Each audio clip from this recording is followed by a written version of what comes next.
his heart is really with us. And so it is my privilege this morning to welcome him. Please may I ask you to join me in welcoming him to the podium to give us his address.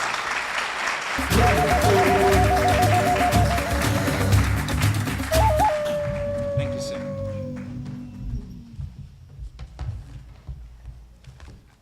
Chair, pastors, sisters and brothers in Christ.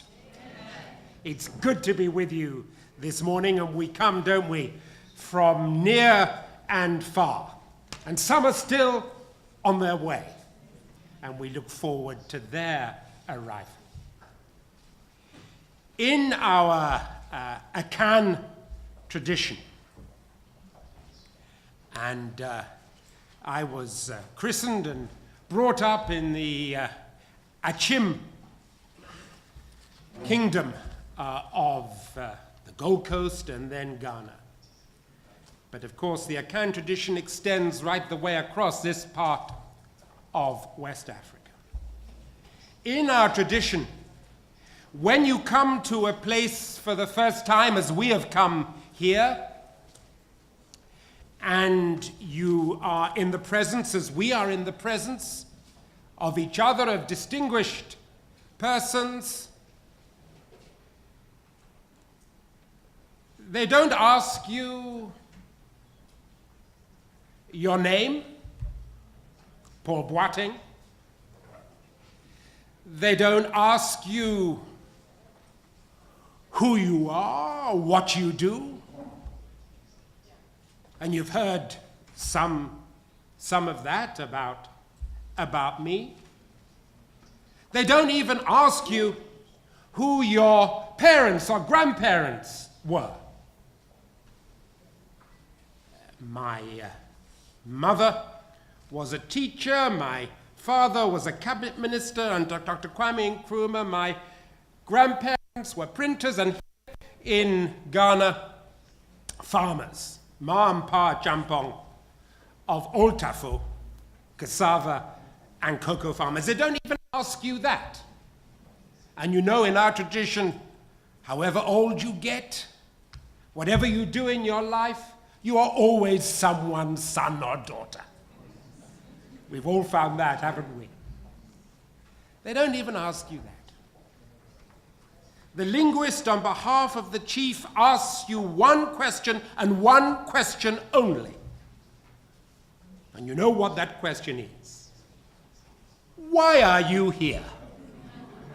Why are you here?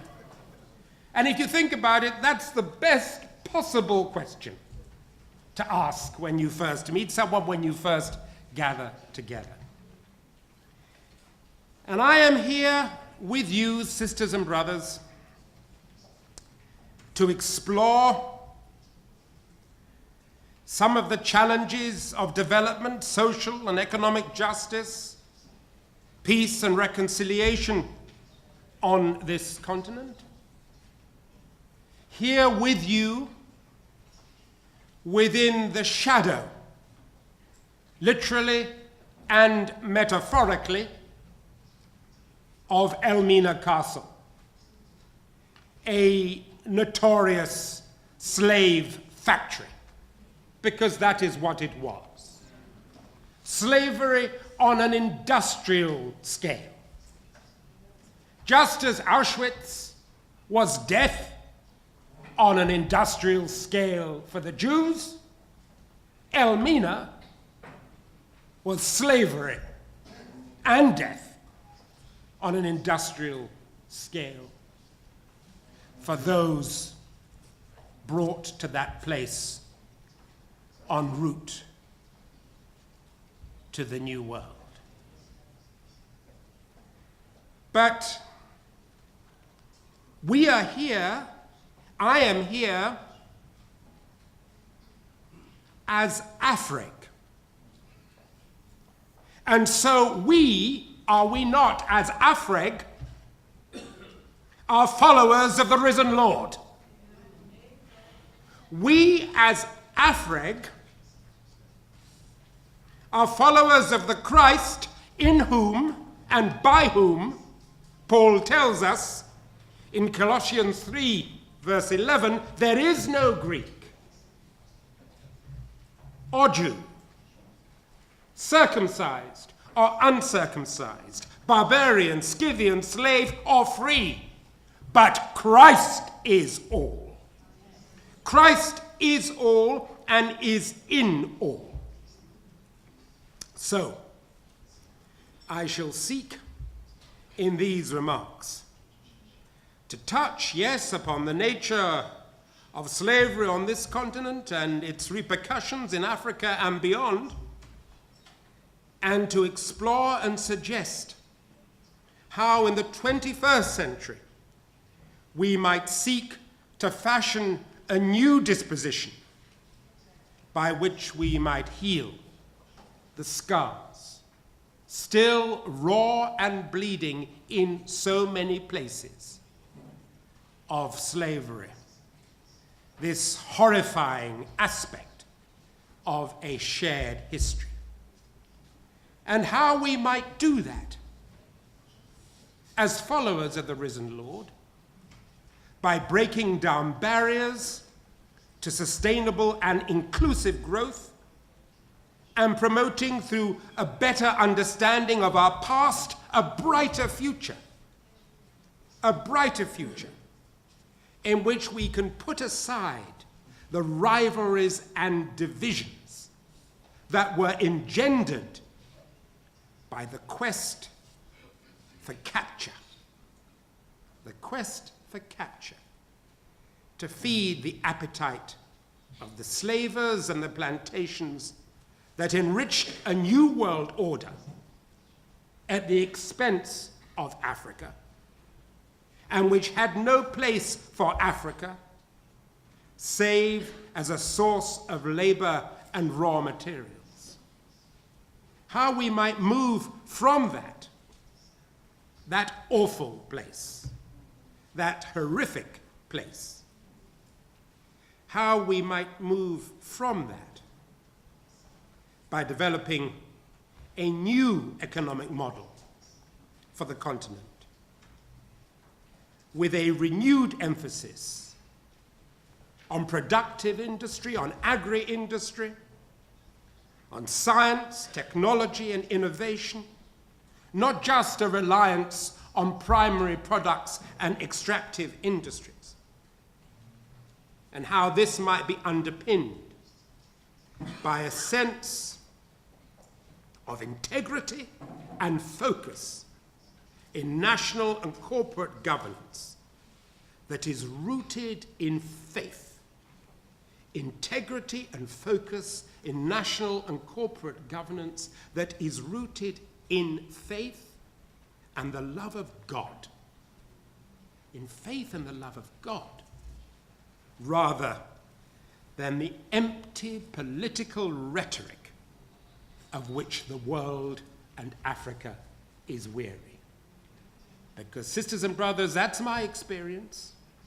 Whether in UK, Europe, US, Africa, the East, wherever you are in the world, you talk to people and you sense this frustration, this alienation from a politics and a dispensation that seems false and empty.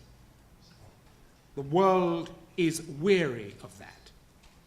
And we, as followers of the risen Lord, have to present an alternative.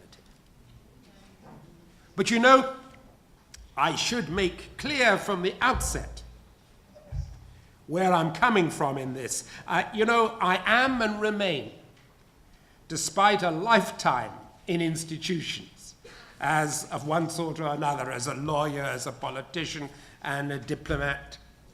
I am used to institutions, used to bureaucracies, used to the desk and the car and the flag and all of that. But I tell you one thing that I seek always to remain true to. I may have been and be all those things, but at heart I am and remain an activist. An activist. I believe in activism. I believe in movements and practical projects, delivering measurable outcomes on the ground for the many rather than the few. And you know, my life's work has taught me that, of course, it's important to promote sound administration. Of course, we want to see effective legislative arrangements as instruments of change. And we need to understand and explain with intellectual rigor both those things.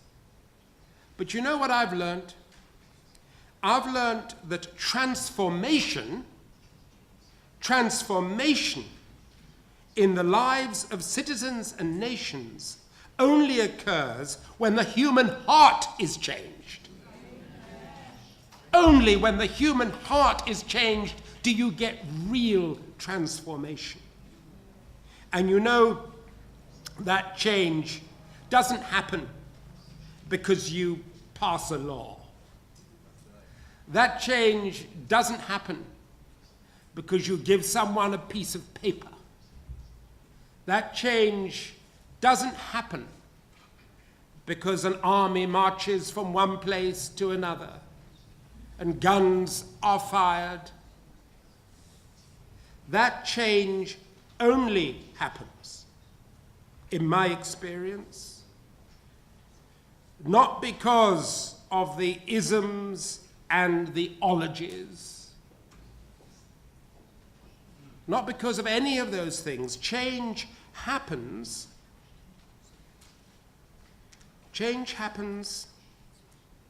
when there is faith. And when there is faith in love alone. And, you know, I've been around a bit. I was around in Lusaka. Some of you I know have been, as part of AFReG, to Lusaka. But many years before that, I was in Lusaka when the bombs were going off, planted by South African agents, when Lusaka was in the front line of the struggle against racism on this continent, when South Africa was doing everything it could to destroy the liberation movements and to bring down the government of Kenneth Kaunda, who was providing support for those movements. And I was present in a place called Pamodzi Lodge. And I was present when two men came together, two very different men, but with a common cause. A white Afrikaans-speaking pastor by the name of the Reverend Bears Naude, and a black Xhosa, leader of a liberation movement, appointed as such by Nelson Mandela, president of the African National Congress, Oliver Tambo. One man heading up the South African Council of Churches, a white man from a avowedly racist tradition who had escaped all of that through the love and passion of Jesus Christ, and the other, the head of an armed liberation movement. A black man, a lawyer, who had suffered and who had seen his people suffer the most terrible oppression and exploitation. But these two men from very different traditions came into that room under the auspices of the World Council of Churches. They had not seen each other for very, very many years because they had been totally divided by events in South Africa. They saw each other, they fell into each other's arms. They prayed together even as the bombs were going off. They signed the Lusaka Declaration, which declared apartheid to be a sin and racism a gaping wound in the body of Christ. They signed that declaration. The bombs were going off. The state of emergency had been declared in South Africa. It seemed that the apartheid regime was impregnable, that nothing could be done. And yet, within 5 years of their coming together, and sisters and brothers, you could feel the Holy Spirit at work in that room. You could feel the Holy Spirit. I tell you this. It was tangible in that room, just as it was in that other room in Pentecost. And within 5 years, apartheid had collapsed. Nelson Mandela was free, and they had taken the path. They had taken the path to freedom. And there'll be others too who were part and parcel in this room, who were part and parcel of the mission to smuggle Bibles into East Germany. You remember that? It seemed impossible that that could ever bear fruit. And yet, so let no one tell you that the power of love, that the love of God cannot bring about transformation in this world. Because we're here to say in AFReG that it can. Now, I was privileged as a boy to grow up here in the Gold Coast, then in Ghana. And I sang at the funeral as a chorister at Achimota School, at the funeral of a great man whom my father, a friend of his, had taken me to see on a number of occasions. And I was a little boy at the time, and my father's friend was a very old man, but I recall it as if it was yesterday. You know, the things that children remember. I remember that he always had a kind word, even though, for me, as a little boy, even though he and my father were always engaged in intense political discussions, which I, of course, didn't really understand, not realizing the significance of this man. He always had a kind word for me. And above all, he always gave me Coca-Cola and Ovaltine biscuits. Those are those are the sort of things you remember, don't you? How old must I have been? I must have been about 8 or 9, maybe, when I first met him. But I sang at the funeral of this man, and his name was W.E.B. Du Bois. W.E.B. Du Bois. And at that funeral, there was sung a great spiritual, a song of slaves and the sons and daughters of slaves. And they sang, "Oh, what a beautiful city. Oh, what a beautiful city. East, west, north, south, 12 gates. There's a gate for you. There's a gate for you. Oh, what a beautiful city." It was a spiritual of hope and inclusion for a man whose whole life had been dedicated to a cause which was shared by my parents and many others in this world, and which I came to share, and which I believe is as relevant today as it ever was. And that cause is Pan-Africanism. I don't believe that emancipation, political, economic, intellectual, or even indeed spiritual, can be achieved in isolation on this continent. I do not believe it can be achieved in isolation on the continent of Africa. For the forces ranged against us have thrived on our divisions. And a unity of purpose, at the very least, is imperative if we are to overcome. Now, the first Pan-African Conference was held in London in 1900, where the issue of colonial freedom and the experience of peoples of African descent and the injustices meted upon them was the cause. It was described in this way by one of the chroniclers of the time, and the chroniclers of the time, you know, included Booker T. Washington. He was present in London in 1900. And they described it in this way: in the assembly in London of so many Negroes from so many different parts of the world, an important movement has been put upon foot. And you know,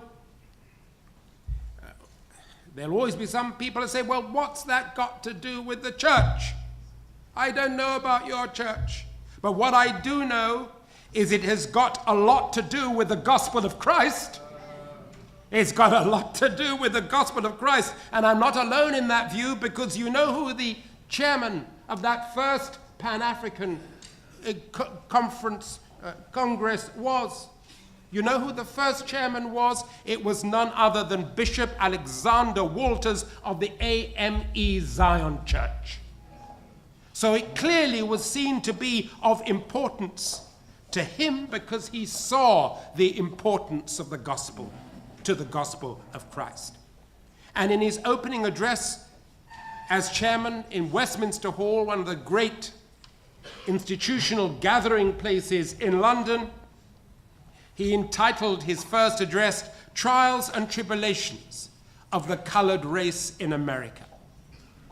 And he noted this, that for the first time, and I quote, in history, black people have gathered together from all parts of the globe to discuss and improve, not just to discuss, but to improve the condition of their race, to assert their rights and organize so that they might take on an equal place among nations. And you know, yes, these were black people gathering together. But you know who gave the address of welcome in Westminster Hall? No less a person than the then Bishop of London, the man who ranks third in the hierarchy of the Anglican Church. And you know what he called for in his address? This white senior bishop in a global church. He used the occasion to refer, and I quote the Times of the day, to the benefits of self-government, which Britain must confer on other races as soon as possible. He said that in 1900. So this was a man of Christ taking a stand in 1900. Two men of Christ, two bishops, one black of African descent and an American, the other a white upper-class Englishman, coming together under the auspices of the Pan-African Congress to assert the equality of the races. And it was that self-same W.E.B. Du Bois who gave me those Ovaltine biscuits and Coca-Cola all those years later. It was that self-same W.E.B. Du Bois who, as a young man, was called upon to draft the communique which he described as an address to the nations of the world. And he called in that for self-government for Africa and the West Indies, civil rights for African Americans. All of this in 1900. And W.E.B. Du Bois went on to attend every other Pan-African Congress after that, including the fifth in 1945, organized by the West Indian George Padmore, and attended by Jomo Kenyatta and Kwame Nkrumah. And we all know how pivotal that proved to the struggle for colonial freedom,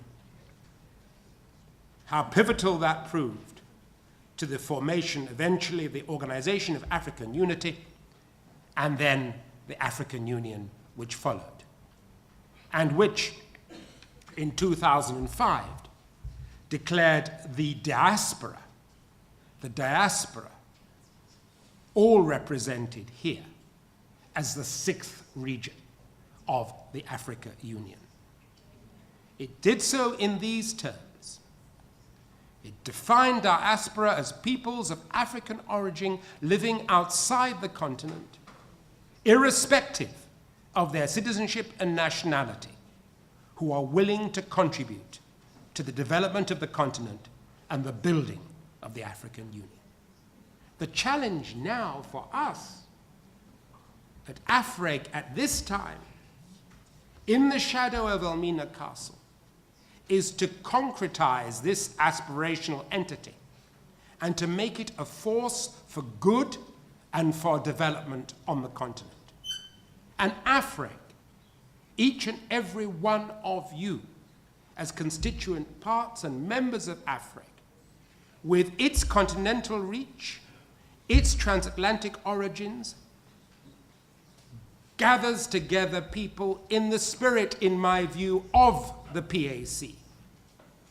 And your workshops, your sessions and plenaries in the course of the next few days will provide an opportunity to arrive at understandings and fashion a program of actions for individuals, for churches, and other organizations represented here that could, I believe, assist in making real inroads into addressing the challenges and opportunities that African and peoples of African descent at this kairos moment face. And I say kairos in the sense of a window of opportunity in which, if we are to read the signs of these times correctly, and you remember it's St. Paul who calls upon us to read the signs of the times. If we read the signs of these times correctly and allow our discernment of God's love to guide us, then something unique and special can happen here within the shadow of Elmina Castle, which fulfills the potential of all of us, of our friends and neighbors and communities, and our continent. Now, where are we? Where is Africa placed geopolitically as we gather here? I would make this suggestion to you. We are the oldest continent, geologically, the cradle of mankind, we are told. But at the same time, we are the youngest continent demographically. Africa's population is 1.2 billion, and it is projected to more than double by 2050, when it will comprise, Africa alone will comprise 1/4 of the world's population. It will remain the youngest continent with a median age of under 25. 38 out of the 40 youngest nations in the world, 38 out of 40 will be in Africa. And yet, of the 420 million young people aged between 15 and 35 in Africa today, the majority are unemployed, discouraged, or vulnerably employed. and youth face roughly double the unemployment rate of adults.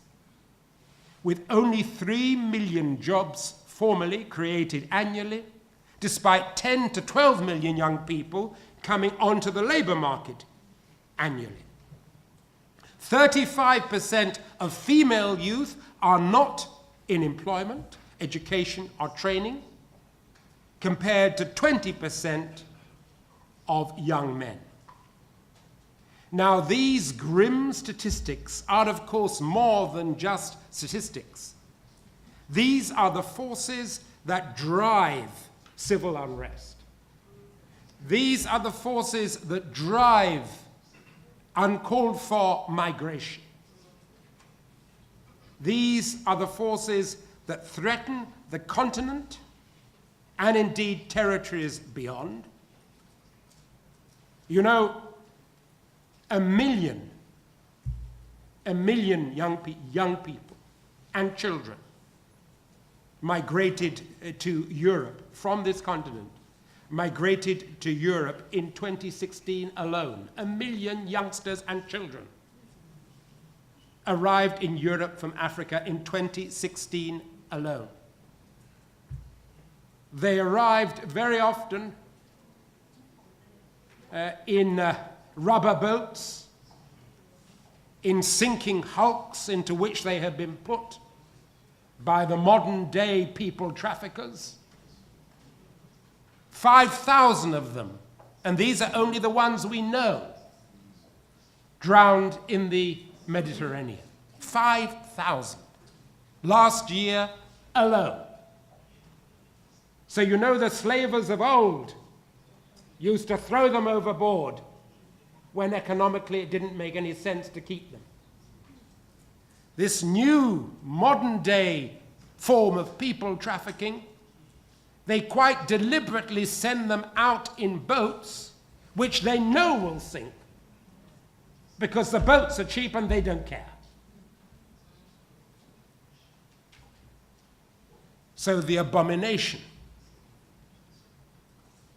which Elmina Castle stands testament to of human trafficking continues to this day. That is the reality. But even worse, you know, it represents a shaming waste of potential and a missed opportunity to capitalize on this continent's greatest asset, which is its youth, their vigor, their talent, all they represent of a future generation for this continent and the world. The potential in real terms of this supply of youthful vigor in the upcoming labor force and labor market cannot be underestimated. And already actually we see, despite those statistics, we see the force and the dynamism which young people are bringing to the economy of this continent. You go to any major African city, talk to young people. Yes, you will find anger and despair and frustration, but you will also find young people creating businesses, young people developing apps. There's a thriving, globally recognized, I barely know what an app is. And I reckon some of you are in the same position as me. But I also know there's some young people here who use apps all the time. And there is a thriving app sector on this continent based on the technical knowledge, skills, and dynamism of African young people. That's only part of a track record of growth on this continent that has proved remarkably resilient in the course of a global downturn. African economies continue to grow and indeed to outpace many globally. They grow between 3.3 and 4% of GDP every year. There's a difference, of course, between oil and extractive industry dependent economies and non-oil and extractive industry dependent economies, with the latter growing faster than the former. But across the piece as a whole, the fundamentals of the continent are strong. The institutional reforms that have taken place in the last 20 years have proved enduring and are bearing fruit. The growth projections for the continent are good, with the fastest urbanization in the world, a rapidly expanding middle class, and by 2030 and by 2034, the largest a workforce that is larger than either India or China.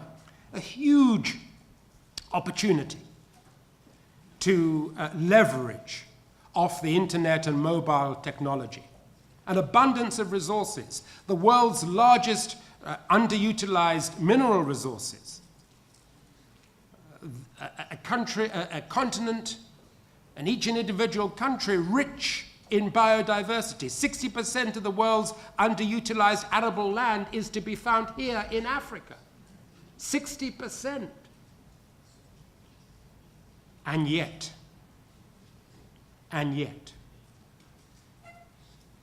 we know that the other side of the story is of low agricultural productivity, a lack of investment in fertilizers and seed, a funding gap for small and medium-sized companies, even though, you know, African companies, when they grow faster and actually are more profitable than their global peers.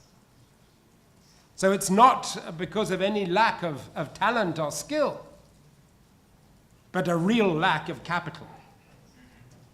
400 African companies with an annual revenue now exceeding $1 billion, but not one African company in the Fortune 500.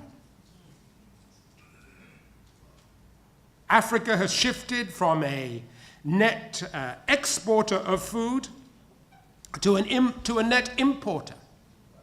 The share of exports, of agricultural exports, has slipped to a quarter of its previous level. So much so that Africa, the whole continent of Africa, has now been overtaken by Thailand alone in terms of the value of its agricultural exports. Yeah. Africa, which used to be a net exporter, now exports less agricultural product than Thailand.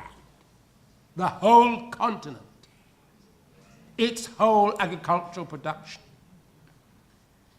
So Africa's farmers and businesses need a good policy environment. They need increased public and private investments in infrastructure and strong public-private partnerships to deliver that. And the good news is there is no shortage of individual success stories on the continent. No shortage. The challenge is to grow these to scale.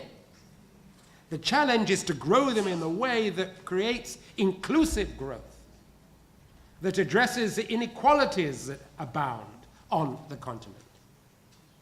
The government's imperatives are clear, as McKinsey has pointed out in their recent report, Lions on the Move 2.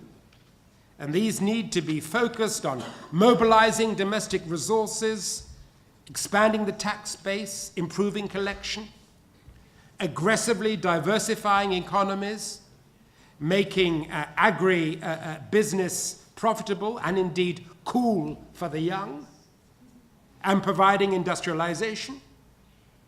There's a reason why in the recent elections in this country, the winning party made a specific pledge in relation to every district having a factory. There's a reason for that. There's a reason why African governments are now putting the focus and emphasis they are on the industrialization of the continent. The third area identified by McKinsey was the need to accelerate infrastructure development. And that's a real need. The fourth, deepening regional integration and inter-African trade. The fifth, creating tomorrow's talent by investing in and equipping youth for the world of work. And that's important, you know, because the product of our universities, when they leave university, it's not enough they have a degree, they have to be fit for the world of work. Because you can have a degree and still not be fit for the world of work. And importantly, too, to recognize that not everyone actually has to have a degree, but if you don't have a degree, then you need to be able to access top-class vocational training.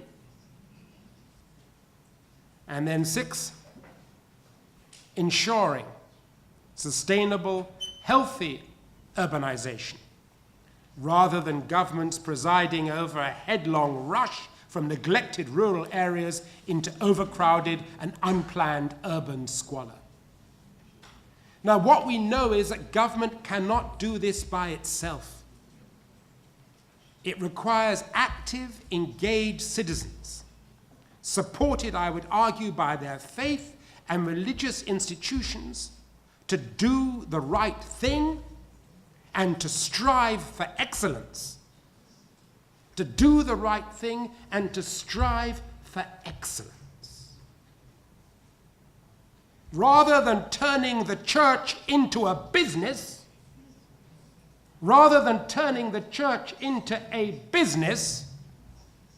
Christian leadership is surely about promoting dialogue, education, and youth activity that unlocks and supports the entrepreneurial activity of others. All too often, when we look around us, we see the church as a business, some sort of Kentucky Fried Chicken religious franchise. That's not what the church ought to be about. The church should, however, be a place which encourages, which supports its members in their entrepreneurial activity, which encourages and supports young people, women, to realize their potential. The church ought to be a community resource in which we have a safe space created to promote the vision of Kwegia Agre and those early pioneers of African education and the struggle for self-determination. And you know what Agre said, Kwegia Agre, and some of you, there may still be some of you who don't know who Kwegia Agre is, well, Google him. That's one of the, see, I know how to Google. Google him. Agre, Agre of Africa. As you came here, some of you may have seen a Kwegia Agre school. Agre's story, I haven't got time to tell it you all, but he was a man who, at the beginning of the 20th century, came to the attention of a white American woman philanthropist, Mrs. Stokes Phelps. She'd not met him, but she'd read about him, she'd heard about him from his work in the church, and she was impressed. She was a privileged white woman in the United States, but she had a vision. And her vision was that women, people of color, and the working classes everywhere should receive, throughout the world, should receive a good education. That's what she believed in. And she set aside, this progressive white woman at the turn of the century, $1 million. $1 million is a lot of money now. $1 million then, that was big money. Big, big money. She set aside $1 million and she appointed Kwegia Agre, this famed educator from the Gold Coast, as one of its trustees. And he went all over the world, articulating and advocating and mobilizing for the education of women, people of color, and the working classes. And he used to say this: only the best is good enough for Africa. Only the best is good enough for Africa.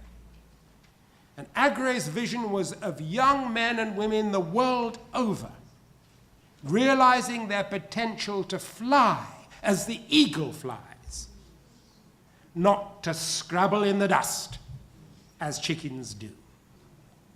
And I suggest that this requires a new covenant in which we look to build effective partnerships across national boundaries and across the oceans with a developmental purpose based upon a shared vision and a degree of trust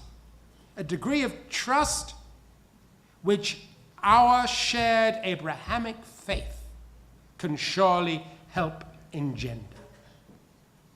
Surely, as people of faith, we can come together. Surely, as people of faith, we can come together and develop that communality of purpose and trust that enables us to develop this new covenant. And the good news is, you know, that we don't have to reinvent the wheel. There's a lot of good stuff happening out there. There's a lot of good stuff happening out there. There's a lot of bad stuff from which we can learn too. Stuff that doesn't work, that's been tried and doesn't work. You know, we have an Akan saying that he who comes late to the kitchen doesn't have to break as many pots. Which means simply that, you know, yeah, we missed out on earlier waves of industrialization and progress, and slavery had a lot to do with that. We missed out on that, but then we can learn from that. We can leapfrog. And already, actually, that's happening. If you look at the development of the mobile telephone industry in Africa, it's leapfrogging all the time. That's why we now have a situation in terms of mobile telephony and banking in which Kenya is at the forefront of the use of mobile telephone-based exchange of money and transfer of money. The M-Pesa system is a system that was developed not in Frankfurt or in London or in New York or in Beijing or in Moscow. It was developed in Nairobi. And it is now emulated globally. So we don't have to break as many pots. We can learn and we can leapfrog and we can go forward. The World Bank, the African Union, and indeed the European Union have already initiated a range of diaspora networks. Others you know about, because many of you are part of them. Old school alumni groups, university alumni, traditional societies and areas, they have come into existence wherever African communities have sprung up in the world. Africans have come together around the needs of their old school, around the needs of their traditional areas. Very often, certainly speaking from the UK, European, and US experience, the chieftaincy have been important parts of this. Similarly, schools have been an important part. Akraka, old boys, we're everywhere. Achimota, old boys and girls, they're everywhere. Wesley girls, look out for them. They're organizing, they're on the ground. They're raising money for the school, wherever they are to be found. So these networks already exist. Ghana, Nigeria, Senegal, Mali, Kenya, amongst others, have also seen state support and interventions around homecomings, around diaspora events. There have been other initiatives that have been supported by governments. There was one here in Ghana just a few months ago, organized by Ambassador Swanaka, the former ambassador to Paris, who has established a very effective network between Africa, Europe, and the United States to promote investment, to promote tourism. So these things are happening. So we can learn from them, learn from what works and what hasn't. And we as Christians, we as people of faith, need to be in there supporting, developing, taking these initiatives to the next level. Because that's what's required. And as I draw my remarks to a close, there are just 3 areas that I want to touch on, where I suggest there is more to be done.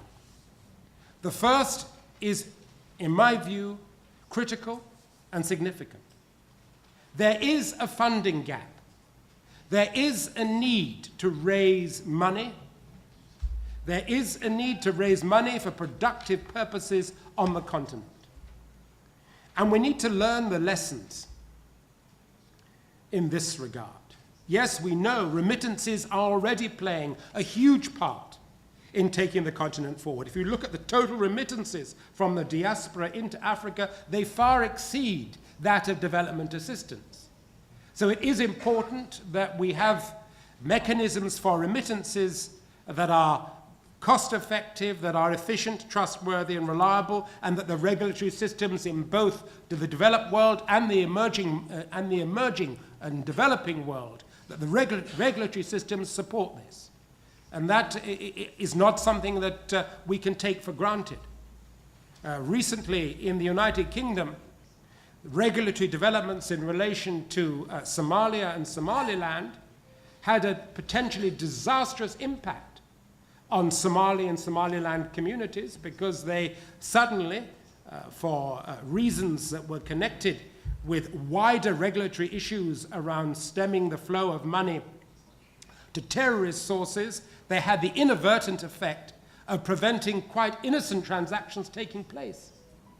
And the UK government had to intervene in order to protect the developmental purposes and role of remittances to Somalia and Somaliland. So remittances are important, and we have always to be vigilant about the regulatory basis upon which money transfer takes place. But you know, we can also learn from the experience of others. Both India and Israel have, over the years, issued development bonds with the purpose of, on the one hand, engaging diaspora communities with the development of Israel and India, and on the other, meeting real financial needs.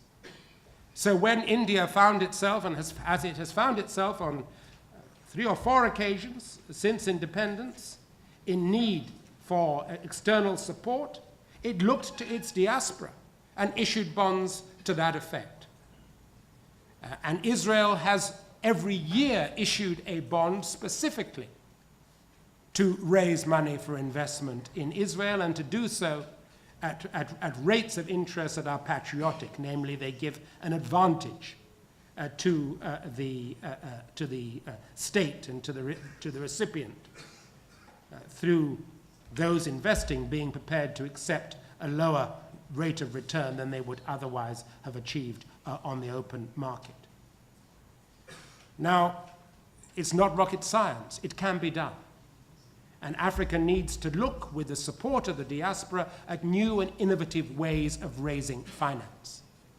And we shouldn't underestimate the significance of this. The railways of the United States and of India were built on the backs of bonds. And they were bonds that were designed to provide the very substantial investment that is necessary for the railways. When we look at Africa's needs in terms of rail, they are real. Let me give you an example. When I was a little boy growing up in the Gold Coast, my grandfather was able to transport his cocoa from Old Tafo directly here to Takoradi by a rail link. That rail link no longer exists. It doesn't exist anymore, with the resultant costs in road transport, the transport of cocoa. The Ghana government is now seeking to reinvigorate and to refurbish the rail network. Why shouldn't we be thinking about a bond, a railway bond, which the diaspora invests in order to make that happen? It's not unrealistic. And there is a role for the church in all of this. I was one of the architects, together with Gordon Brown, of the International Finance Facility for Immunization, which was a financial mechanism by which we obtained money from the private sector to front-load investment in vaccinations for children and young people, which funded the Global Alliance on Vaccine and Immunization. You know, the Vatican were the first, and Vatican financial institutions were the first financial institution to buy such a bond, because the Pope at the time wanted to make it clear that he believed in innovative financial mechanisms for development. So this is not something which Christians can say, oh, well, leave it to somebody else. These are the sort of discussions that we need to be having as Christians engaged with the world. The second area I would suggest is of importance is diaspora knowledge networks. Scientists, research and development personnel networks to provide knowledge, mentoring, expertise, and expertise, and to bring together potential investors. Japan has proved the benefits of this. It has a very highly successful network based on MIT in Harvard, the Massachusetts Institute of Technology, where Japanese scientists in the diaspora, in the US diaspora, and Japanese scientists in Japan and have come together in order to create a network to develop research in areas which are profitable for Japan. There are very many Africans at some of the world's top universities who are in a position to contribute precisely to this sort of network. They should be encouraged to do so. Professional and business networks. Again, China and India have used these to very good effect. Organizing conferences, bringing together potential investors with their counterparts from their countries of origin. And already there's some very good examples of this. The Association of Kenyan Professionals, working in Atlanta, Georgia. The Ghanaian Doctors and Dentists Association in the UK. This is already happening, and we need to take it to the next level. Global knowledge networks, where they are transnational networks linking global regions with diaspora origin countries of the EU. And Africa, the EU-Africa Strategic Partnership already uses just such a network. Before every Africa-EU conference now, they have an annual conference, biannual, once in Europe, once in Africa. Before every conference now in Europe between African heads of state and the European Union, there is a diaspora consultation that takes place within Europe. So the diaspora become actively involved in preparation for the conference. And it has now taken place on 2 occasions, and it has enriched the product and the outcome of those conferences. So the challenge for us as Christians is to make sure that we are involved in all of this, to make sure that we are active participants and not just bystanders. Let me give you a challenge for those of you who are working in this area. There's an organization called the Planet Earth Institute. I happen to chair it. It was founded by an Angolan philanthropist, a banker, Dr. Alvaro Sobrino. We receive no money from any global development organization. We have some business partners, IBM and others, but the money comes primarily from Africa and from African philanthropy. We are a network designed to promote the scientific emancipation of Africa through science, technology, and innovation. We have recently launched something called the PEI Exchange. It's a digital network of technicians, scientists, innovators, entrepreneurs, many of them young. I'm struck by the youth of these scientists, the youth of these entrepreneurs, and they use this digital platform in order to share their big idea for Africa. Look it up. Look up Planet Earth Institute PEI Exchange. They use this platform in order to share their big ideas. And you know, these young people now, they have these dating apps. I mean, you don't want to know. But they have these dating apps, and these apps bring people together. Now, sometimes we don't want to know what they do when they get together. But we do know, and we do want to know what they do when they're scientists, when they're entrepreneurs, when they've got a big idea for Africa. And if you look up the PEI Exchange, it's all there. And it's just so exciting. Because by brokering ideas, by brokering opportunities, things happen. And the digital space is occupied by development. We as Christians have to be participants in that. We have to make sure that our churches, the places where we gather, are places where this is an agenda that is seen not as something extraneous to our faith, but as central to it.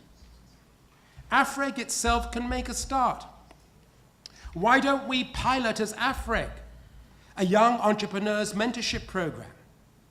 Why don't we support the linkaging of young entrepreneurs of African origin in both their countries of origin and in diaspora countries? Why don't we link those young people with senior business people, the sort of people who come to our churches, both in Africa and in the diaspora countries? Why don't we have a mentoring program that builds on the work that Tony Elimanu, the Nigerian philanthropist, has been doing on young entrepreneurship? It's all there. We don't have to break any more pots. It's there. But what we have to do is to bring it together, and we can make a start.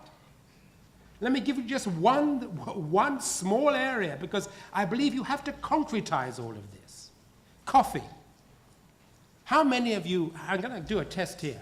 Put your hands up if you have drunk coffee in the past 48 hours. Put your hands up if you've drunk coffee in the past 48 hours. You don't have to be embarrassed about it. There's no sin in drinking coffee. Have you all got your hands up? Okay. Keep your hands up if any of you have drunk Ghanaian coffee in the past 6 months. Ghanaian coffee. Coffee grown in Ghana. Good. Now look at the numbers. About 1/10 of those people who have drunk coffee have drunk Ghanaian coffee in the past. Ghana grows excellent coffee. Ghana grows excellent coffee. The Minister of Agriculture, the new Minister of Agriculture in Ghana, is himself a coffee grower. You know, Africa now grows less Arabica coffee. The whole of Africa grows less Arabica coffee than Vietnam, which 25 years ago grew no coffee at all. You know that? That's what's happened to coffee growing on the continent. So let's just think about what are the implications of that. The chocolate business. Now, I'm not going to embarrass you by asking you, no, exactly. But we all do, don't we? We all eat the stuff. Some of us even drink it. We know I'm the beneficiary of a Cocoa Marketing Board scholarship. I'm very proud of that. Had it not been for the Cocoa Marketing Board, I would not have received the education that I received. The fact of the matter is, however, that cocoa farmers today receive a price for their cocoa that is at an all-time low. My grandfather was able to educate my father at King's College, London, on the basis of a medium-sized cocoa farm in Achim.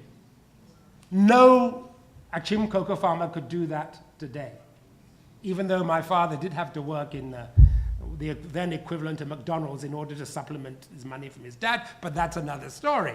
But he was still able to send him there to do that. That couldn't happen today. The price of cocoa is at an all-time low. And yet, you know, the price of chocolate and the profits of chocolate are at an all-time high. Do you know how much the chocolate business is worth annually? $100 billion. $100 billion. The profits of the chocolatiers has never been higher. Do you know what percentage of that $100 billion goes to African farmers? Someone guess, someone shout something out. Be brave. 10%, 15%, 20%, 2% only. 2% of 100 billion. No. No. That cannot be right. And so perhaps we should think, when next we reflect on this, and as we reflect on it over the next few days, what practical measures we can take to begin to redress that balance. One of the things we can do is, before we leave this place, we can seek out anyone who is leaving Ghana in the next week. Please take with you a packet of Ghanaian coffee. Take with you, as I did just a few weeks ago, take it with you. Those of you who are staying in Ghana, next time you go to the supermarket, ask to buy Ghanaian coffee. You will be pleasantly surprised. And the Minister of Agriculture will be very pleased. But there's a very serious point here, and we have as churches to embrace it. And I make no apology for bringing it down to this level, because after all, that is what the parables teach us, do they not? That we have to begin with the seed, that we as Christians are the salt. Isn't that what we are told? And that's what we have to do. And I end my remarks with this, the third area, advocacy. And I would highlight, to revert to the start of my address to you today, I would highlight to you what it was that drove those early pioneers of Pan-Africanism. What drove them in their advocacy was a willingness to dare to be a Daniel. To dare to be a Daniel, to speak truth unto power with a passion and a purpose kindled by a loving faith. Because in the absence of that, in the absence of those voices driven by a passion and purpose for a loving faith, the story of Abimelech in Judges 9 teaches us, does it not, that in the absence of such leadership, in the absence of such examples, only the thorn tree flourishes. Only the thorn tree flourishes. And there is no shade under the thorn tree. There is no shade under the thorn tree. So we need to be advocates for development, yes, but for peace, reconciliation, and justice. Love in action, not as a soft sentiment, but as a strategy. Conflict hinders development, it drives forced migration, it costs lives. Sudan, Somalia, the Sahel, where ethno-religious conflicts are very much matters where secular states and institutions by themselves are unlikely to be successful. They need the active intervention and added value that interfaith dialogue provides, that safe places for dialogue between people of different tribes and ethnicities, but of the same faith, can happen. The African Biblical Leadership Initiative, which Della spoke to just a few weeks ago when they met in the Cameroon, as has been referred to, the African Biblical and the African Bible Societies, they've been engaged in an initiative with the support of the Bible Societies in Britain and the US that brings together Christian parliamentarians from across that bitter and deadly rivalry, that bitter ethnic and tribal divide that divides the state of South Sudan. They're all Christians, but they come from different tribes, and they come from tribes in a state of bitter rivalry and war. And what AFReG does, it just brings them together in faith and in dialogue, in a safe place to talk and to work through their differences. It's a long, slow, tortuous process. And I want to commend the work of Brother David Hammond of the Ghana Bible Society and Brother Sam Kobia, the former General Secretary of the World Council of Churches in Kenya, the work they do to make this happen. But it requires prayer and material resource. Both those things. So we all need to ask ourselves, don't we? What influence can I bring to bear? It's a question each and every one of us has to ask ourselves. What influence can I bring to bear in the circles within which I move? What influence can I bring to the table to better address these conflicts? What can I do? What can I do by myself? What can I do in conjunction with my congregation, with my trade association, with my business association, with my professional association, with my local community? What can I do?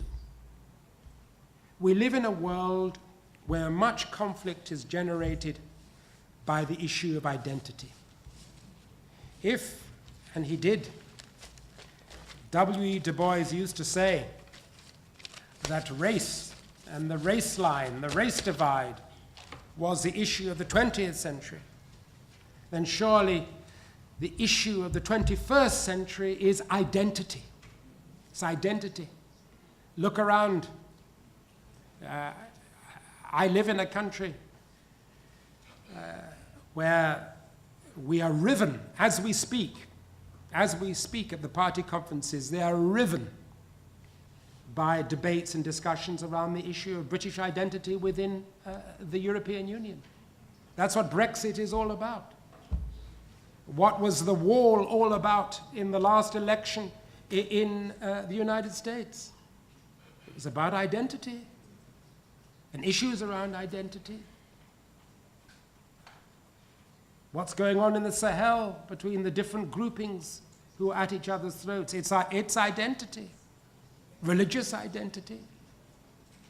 So religious identity, ethnic identity, tribal identity, national identity, the confusions and complexions that surround all of these, disputes around personal gender and indeed even sexual identity, it's all there.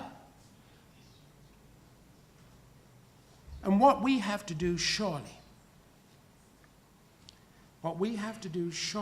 as Christians, as we wrestle with this and the impact of globalization at this time, which in so many ways has heightened these challenges around identity. Because even as the internet offers us the prospect of interconnectivity on a level which we could never have dreamed about at the start of many of our lives, even as we have this greater degree of interconnectivity, there have never been so many people who have felt so beleaguered, so isolated in their own identities, so conflicted, so aware of the discrepancies between those who have and haven't, those who are and aren't. So shouldn't we, rather than mirror these divisions and disputes in our own congregations and religious practices, or what's even worse, in some instances, I feel we fuel some of these issues by an absence of love towards others who have a different identity to our own, or less material success? Shouldn't we rather, as followers of Jesus Christ, the one risen Lord, shouldn't we seek reconciliation in the only place where it may truly be found? In the fresh and renewed identity that is revealed to us in the life, death, and resurrection of Jesus of Nazareth. Shouldn't we be asserting the fresh and renewed identity that is revealed to us in the life, death, and resurrection of Jesus of Nazareth, the only begotten Son of God? He was born into the world by Mary, mother of Christ, suffered death on the cross under Pontius Pilate, was resurrected and ascended into heaven, and sits on the right hand of the Father. And he will come again in glory to raise the living and the dead, and his kingdom will have no end. Do we believe in that? Yes. Do we believe in that? Yes. Do we believe in that? Yes. Because if we do, that is our only lasting identity. That's the only identity that matters in the end. And it's that we need to have in front of our face now. And it's that we need to be asserting in our world. That and only that. Because our only lasting identity is in him and by him. And the promise we have is of the city on the hill, the eternal city. That's the promise we have, the eternal city. Oh, what a beautiful city. Oh, what a beautiful city that will be. So, be assured, as you meet together in AFReG, as you wrestle with these challenges, these opportunities, as you confront these complexities around development, around prejudice, around identity, as you confront all these things,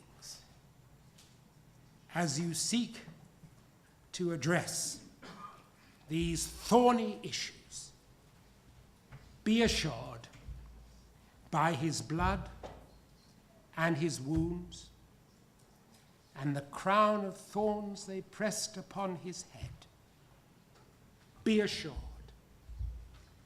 that there is a balm in Gilead.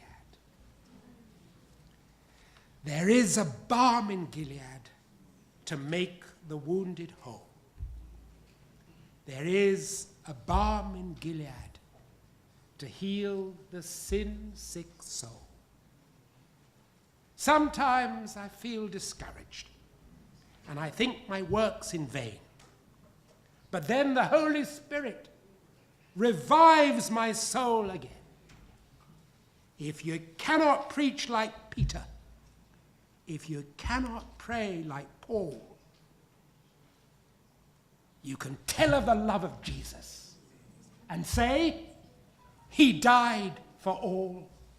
And say, he died for all. And say, he died for all. And say, he died for all. God bless you.